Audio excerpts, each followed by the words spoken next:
매일 씻어야 건강하다? 70세 넘으면 오히려 수명을 깎아먹습니다. 지금 당장 이 5가지 습관부터 버리십시오. 제 진료실로 오셨던 75세 김영식 어르신 이야기를 들려드리겠습니다. 평생 건설 현장에서 일하셨던 분이신데요. 시멘트 먼지 묻은 몸으로 집에 돌아오면 무조건 뜨거운 물에 때를 밀어야 했습니다. 그게 40년 넘게 몸에 밴 습관이었어요.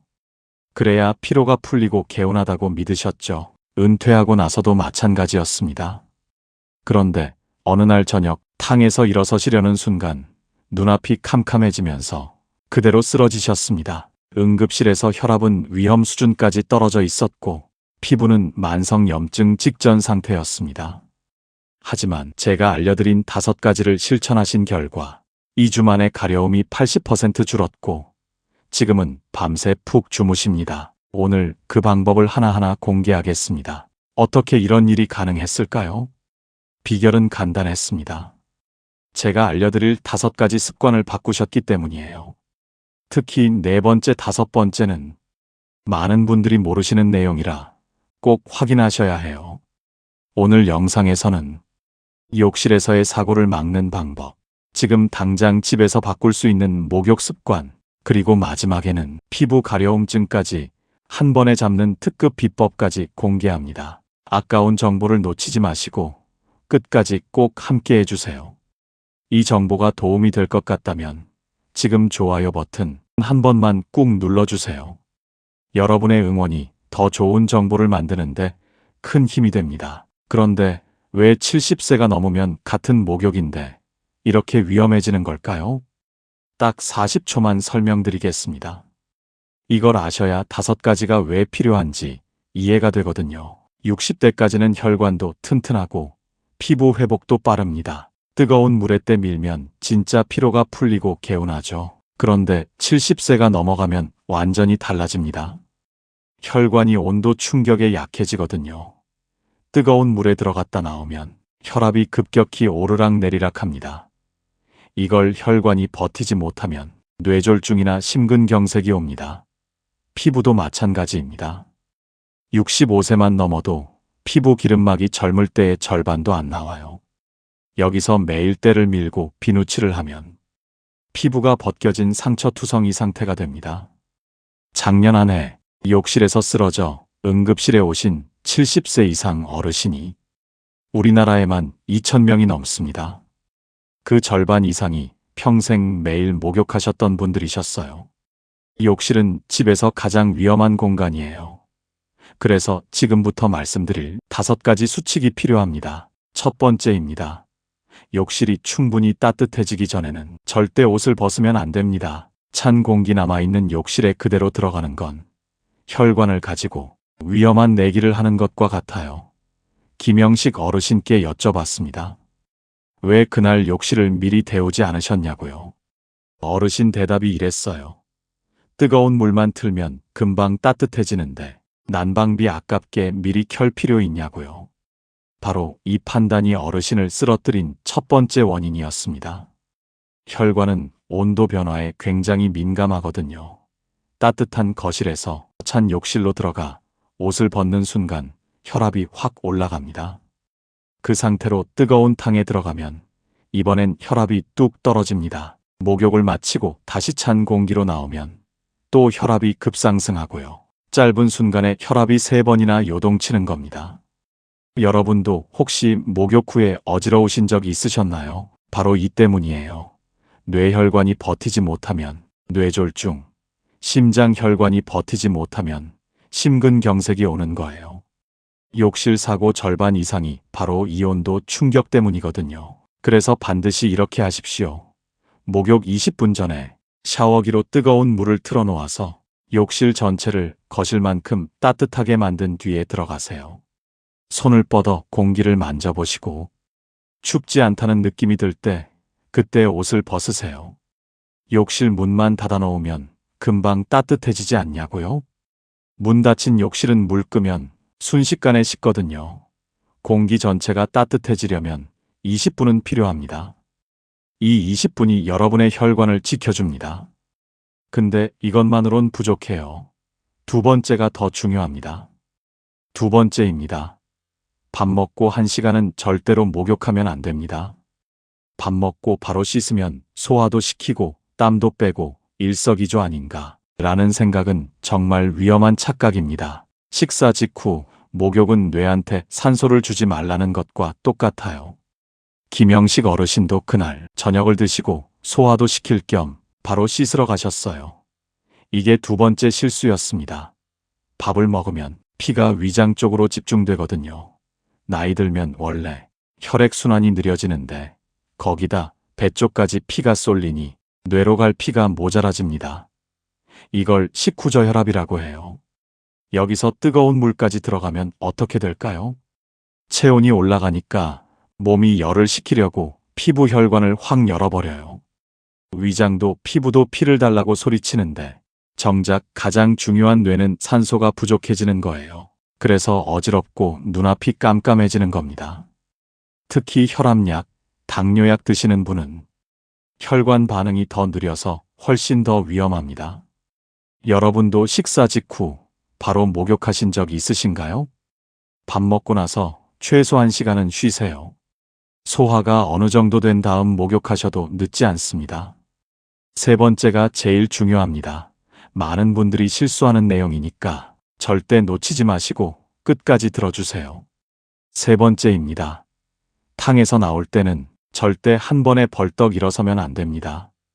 반드시 3단계로 나눠서 천천히 일어나야 합니다.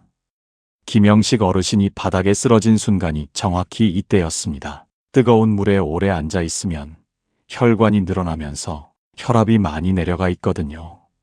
그 상태에서 갑자기 일어서면 피가 중력을 타고 다리 쪽으로 쏟아져 내려갑니다. 뇌까지 피를 올려보내야 하는데 펌프가 제대로 작동을 안 하는 거예요. 이걸 기립성 저혈압이라고 합니다. 젊은 사람은 바로 괜찮아지지만 어르신들은 이 순간 균형을 잃고 넘어집니다. 욕실 바닥은 타일이라 딱딱하잖아요. 머리 한 번 부딪히면 큰 사고입니다. 나는 평생 빨리 일어서도 멀쩡했는데 이렇게 생각하시는 분들 70세 넘으면 완전히 달라집니다. 젊을 때는 펌프가 빨라서 피가 금방 올라갔지만 지금은 펌프 속도가 절반입니다. 반드시 3단계로 하세요. 1단계, 탕 안에서 나가기 전에 10초 동안 심호흡하세요. 2단계, 욕실턱에 걸터 앉아 10초 기다리세요. 몸이 중력에 적응할 시간을 주는 겁니다. 3단계, 어지럽지 않은지 확인하고 손잡이 꼭 잡고 천천히 일어서세요. 이 30초가 여러분의 뇌를 지키고 엉덩이뼈를 지킵니다. 여기까지 3가지 욕실 사고를 막는 생존 3원칙이었습니다. 욕실은 미리 20분 데우고 식사 후엔 1시간 기다리고 일어설 땐 3단계로 천천히. 이 3가지만 실천하셔도 욕실에서 쓰러지는 사고는 대부분 막을 수 있습니다. 주변에 아직도 뜨거운 물에 때밀어야 개운하다고 하시는 친구분이나 이웃 어르신 계십니까?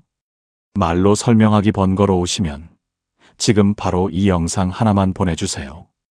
여러분의 공유 한 번이 소중한 분의 생명을 지킬 수 있습니다. 앞서 말씀드린 3가지가 생명을 지키는 수칙이었다면 이제부터는 매일 여러분을 괴롭히는 가려움증과 피부 염증에서 벗어나는 방법입니다. 4번째부터 여러분 피부가 완전히 달라집니다. 4번째입니다. 피부 장벽을 지키십시오. 때밀이 타월은 당장 버리세요. 때를 밀면 깨끗해지는 게 아닙니다. 피부를 보호하는 천연 방어막을 칼로 긁어내는 것과 같습니다. 김영식 어르신이 처음 오셨을 때 등과 팔뚝 전체에 하얀 각질이 비듬처럼 일어나 있었고 군데군데 진물이 배어나와 피딱지가 앉아 있었어요. 몸이 근질거려서 매일 떼수건으로 박박 문질렀다고 하셨습니다. 바로 그게 문제였어요. 떼수건으로 문지르니까 피부가 손상됐고 손상된 피부가 더 가려웠던 겁니다. 때를 안 밀면 몸에 노폐물이 쌓여서 병 생기는 거 아닌가요? 천만의 말씀입니다. 여러분이 때라고 부르는 것, 떼수건에 묻어나오는 그것은 더러운 게 아닙니다. 피부의 수분을 가두고 외부 자극을 차단하는 각질 보호층입니다. 이걸 억지로 벗겨내면 피부는 방패를 잃습니다. 긁으면 상처가 나고 상처로 균이 들어가요. 봉화지염이라는 병 들어보셨습니까? 세균이 피부 아래로 파고들어 부어오르고 고열이 나는 병이에요. 심하면 폐혈증으로 악화됩니다. 제 진료실에만 해도 매년 이 때문에 입원하는 어르신이 10명은 넘어요. 김영식 어르신도 팔뚝에서 감염 징후가 보였습니다. 깨끗해지려던 습관이 오히려 균에게 침입로를 만들어준 거예요. 그러니 제발 명심해 주세요. 거친 때타월 버리시고 손바닥에 비누 거품 내서 가볍게 문지르는 것만으로 충분해요. 비누도 조심하셔야 해요. 온몸에 비누 칠하면 남아있던 피부 기름막마저 완전히 씻겨 내려갑니다. 평소엔 땀이 많이 나는 겨드랑이, 발가락 사이, 사타구니만 비누를 쓰시고 팔다리는 물로만 헹구세요. 전신 목욕할 때만 약산성 비누를 전신에 가볍게 쓰시면 돼요. 그런데 이것만으론 절반이에요. 5번째와 함께 하셔야 효과가 완성됩니다. 오늘 이 영상 주변 어르신들께 꼭 알려드리고 싶어서 제가 정말 공들여 준비했습니다. 이런 건강 정보 계속 받아보고 싶으신 분들은 지금 구독 버튼 눌러주세요. 지금부터가 오늘 영상의 핵심입니다. 5번째입니다. 목욕 타이밍을 지키십시오. 전신 목욕은 일주일에 2~3번만 하세요. 매일 안 씻어서 냄새나면 어떡해요? 진료실에서 가장 많이 듣는 말이에요. 솔직히 말씀드리면 나이 들면서 나는 체취는 매일 씻는다고 완전히 없어지지 않아요. 이건 땀 냄새가 아니라 피부에서 자연적으로 나오는 노네날이라는 성분 때문이거든요. 노화에 따른 자연스러운 변화입니다. 그럼 어떻게 해야 할까요? 첫째, 속옷을 매일 갈아입으세요. 면 소재가 좋습니다. 둘째, 침구를 일주일에 1번은 햇볕에 말리세요. 베개 커버는 이틀에 1번 바꾸시고요. 셋째, 방 환기를 하루 2~3회, 한 번에 10분씩 하세요. 공기가 정체되면 냄새가 배입니다. 넷째, 옷장 안에 수치나 녹차 티백을 작은 주머니에 넣어두세요. 냄새를 흡수해줍니다. 다섯째, 비타민C가 풍부한 과일을 매일 드세요. 키위, 귤, 딸기 같은 것들이 체내 노네날 생성을 줄여줍니다. 이 5가지가 매일 목욕하는 것보다 훨씬 효과적입니다. 65세 넘어가면 피부가 만드는 유분이 젊을 때의 절반 이하로 떨어집니다. 여기에 매일 뜨거운 물과 비누로 씻으면 거의 남지도 않은 기름막마저 완전히 사라져요. 전신 목욕은 사흘에 1번만 하셔도 됩니다. 오히려 피부 세균 균형이 유지돼서 면역력은 더 좋아져요.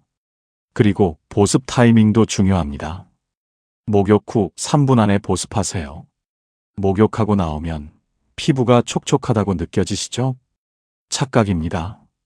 물기가 마르면서 피부 속 수분까지 빠져나갑니다. 3분만 지나도 목욕 전보다 더 건조해져요. 욕실 나오기 전에 물기 살짝 닦고 바로 보습제를 바르세요. 세라마이드나 히알루론산 들어간 제품이면 됩니다. 약국, 마트에서 피부장벽, 수분 보습이라고 써있는 제품 고르시면 됩니다.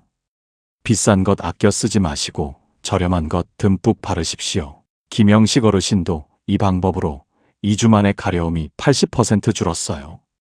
이제 밤새 푹 주무신다고 하십니다. 잠깐 여기서 꼭 드려야 할 말씀이 있습니다.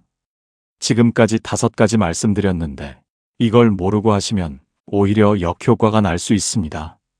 특히 약 드시는 분들은 절대 넘기지 마세요.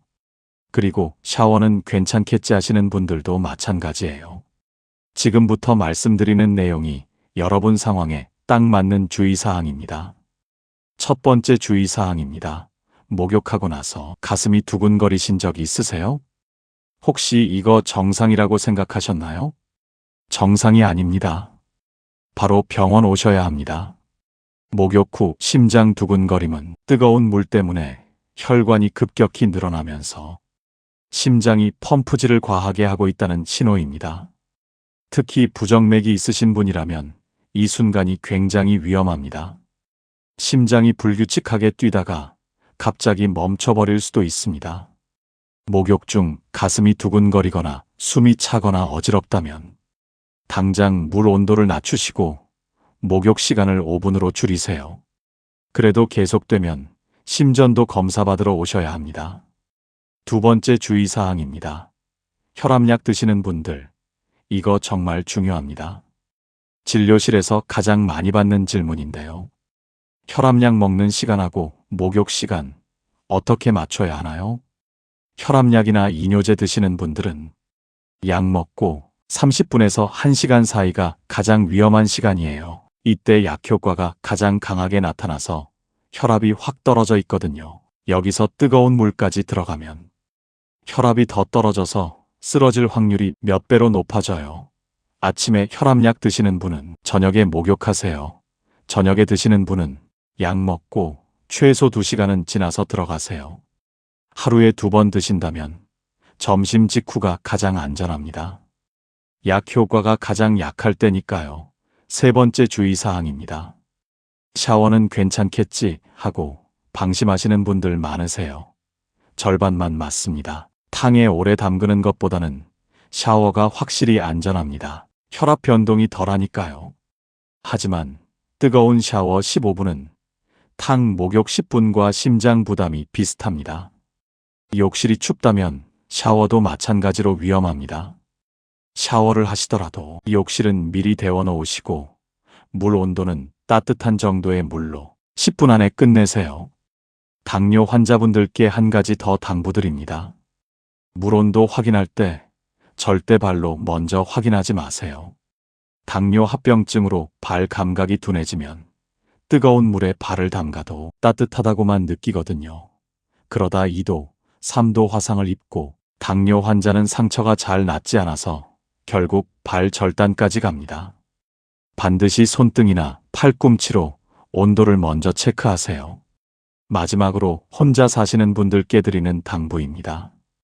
목욕하다 쓰러지면 어떡하냐고요? 3가지만 지키세요. 욕실 문은 절대 잠그지 마시고 휴대폰을 비닐백에 넣어 욕실 문 앞에 두세요. 목욕 전 가족에게 지금 들어간다고 연락 한 통 하세요. 이 3가지가 만약의 순간에 여러분을 살립니다. 자, 여기서 잠깐만요. 지금까지 5가지 말씀드렸는데 마지막에 아직 드리지 않은 팁이 하나 더 있습니다. 딱 1분만 투자하세요. 욕실 생존 3원칙부터 다시 한번 강조해드려요. 욕실은 미리 데우고 식사 후엔 기다리고 일어설 땐 천천히, 이것만 기억하세요. 첫째, 욕실 온도 목욕 20분 전에 욕실을 미리 데우시고 찬 공기에서 절대 옷 벗지 마세요.